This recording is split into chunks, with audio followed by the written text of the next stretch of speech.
В Дарницком районе Киева люди протестуют против строительства автозаправочной станции. Жители ближайших домов не хотят жить рядом со взрывоопасным объектом. Они требуют прекратить строительство и сделать вместо заправки сквер.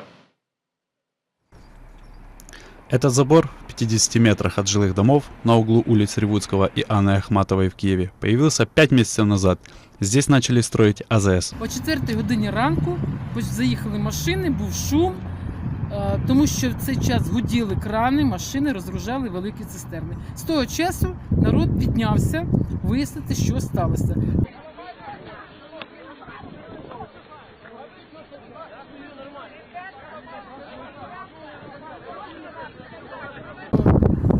Нам не потрібно тут АЗС, яка може взірватися, так як це було в Переяслав-Хмельницькому. Навіть якщо ОК говорить, що це безпечна заправка, але подібна заправка в 2016 році взірвалась в Чехії. Нам вибухонебезпечний об'єкт не потрібний. Опасения жителей подтверждает эколог. Прежде всего, опасность состоит в том, что АЗС может взорваться. Это горюче-смазочные материалы. Поэтому, когда сооружается АЗС, должно быть расстояние, по крайней мере, 200 метров до жилых массивов. 50 метров – это любой взрыв, который разнесет. Представитель сети АЗС ОККО по телефону объяснил, что это пока не их АЗС. Ми якраз не замовник і не виконавець, це є забудовник, який прийшов до нас з наміром будувати автозаправний комплекс на цій ділянці. І прийшов, наскільки ми розуміємо, не тільки до нас і сказав, ми хочемо побудувати, але ми хочемо побудувати так, щоб чітко розуміти, що у нас його куплять. Нам би було цікаво купити цей комплекс, коли він здасться повністю в експлуатацію. Чтобы выяснить ситуацию, мы связались с директором фирмы-застройщика.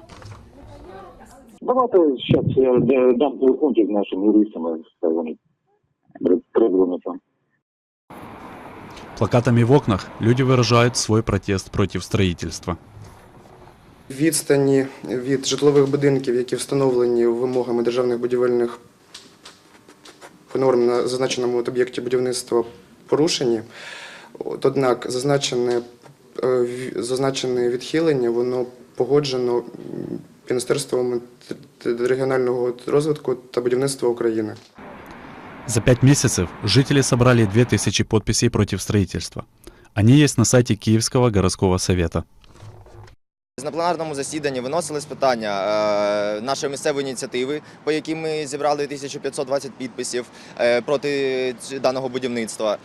І депутати кількістю 76 депутатів проголосували за підтримку нашої місцевої ініціативи, де у нас були вимоги – це розрив договору оренди земельної ділянки та присвоєння статусу скверу даній земельній ділянці. Рішенням Київради прийняли рішення про зупинку цього будівництва.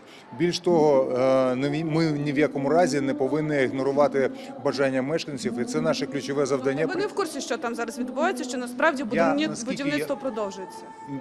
Такого не може бути, тому що якщо продовжується будівництво, це суперечить законодавству. Якщо вони це роблять, вони будуть нести відповідальність відповідно чинного законодавства.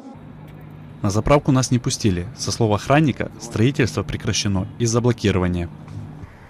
Валентин Тимофеев, Оксана Гуцел, Кристина Галамах, Эльдар Тарахташ, Ислам Пинка, Заман, АТР.